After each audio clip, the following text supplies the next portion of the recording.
ગઝલ ગજે ને મોરલો બોલે, મથે ચમકતી veg, hello પાંજે કચડે આવઈ અષાઢી બીજ. કચ્છી નવું વર્ષ, જેની ઉજવણી કચ્છી માળુઓ ઉત્સાહભેર કરે છે. રાજાશાહીના સમયથી થતી આવતી આ ઉજવણી આજે પણ યથાવત છે. 1200 વર્ષ જૂના આ કચ્છી નવા વર્ષના ઇતિહાસની રસપ્રદ વાતો જાણીએ. મારું નામ કાશ્મીરા મહેતા છે. હું કચ્છ યુનિવર્સિટીમાં પ્રોફેસર છું. કચ્છી નવા વર્ષ અષાઢી બીજની વાત કરવાની હોય તો ત્રણેક ઐતિહાસિક વાતો યાદ આવે અને આ બધી જ તથ્યવાળી લાગે. એટલે ઉજવણી પાછળના જે મુખ્ય હેતુઓની વાત કરીએ તો પહેલી વાત આપણે ઐતિહાસિક કરીએ તો 1231માં જામ રાયધણજી કચ્છના વિજય સાથે આ વાર્તા જોડાયેલી છે કે પૂંજાજી ચાવડાના શાસન સમયે જામ રાયધણજીએ એની પાસેથી શાસન લીધું અને અષાઢી બીજના દિવસે જ ગુરુ ગોરખનાથે એમને ગુરુ મંત્ર આપ્યો અને આ દિવસે નવું વર્ષ ઉજવવાનું નક્કી થયું. આ 1231ની એક ઐતિહાસિક વાર્તા આપણને ઘણી બધી જગ્યાએ જોવા મળે છે.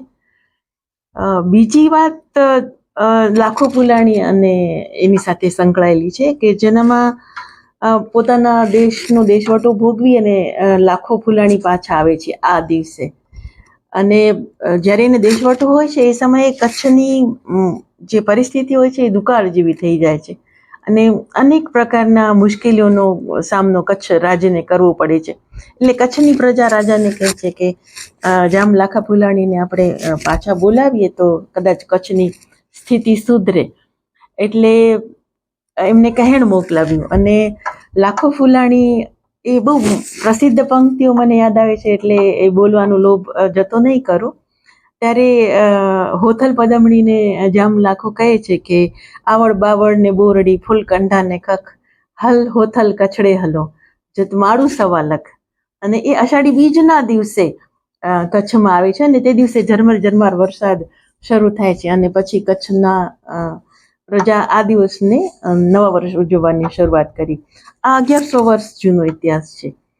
અને એના સિવાય પણ જો આપણે બહુ પ્રાચીન વાત કરીએ ને તો કચ્છી પ્રજા દરિયાખેડુ પ્રજા ગણાય અને આ દિવસે અષાઢી એકમથી દરિયાખેડુઓ બધા જ ઘરે પાછા આવે અને એ લોકો પછી આ દિવસથી 2-3 મહિના ઘરે જ રહે. બાકીનો આખું વર્ષ એ લોકો દરિયા ખેડતા રહે. તો આ દિવસ એના પરિવાર માટેનો બહુ ખુશીનો દિવસ હોય. એટલે આ દિવસ અષાઢી બીજ એ રીતે પણ લોકો વર્ષોથી નવા વર્ષની ઉજવણી તરીકે ઉજવતા હોય છે. તો આ રીતે અષાઢી બીજ ઉજવાય છે અને એવું કે પણ ખરા કે સજણ શીરો ઘૂંટબો અજ અષાઢી બીજ પ્રભુ કે કઈ બહુ વિનતી કે વરે વરસ ધો દીજ.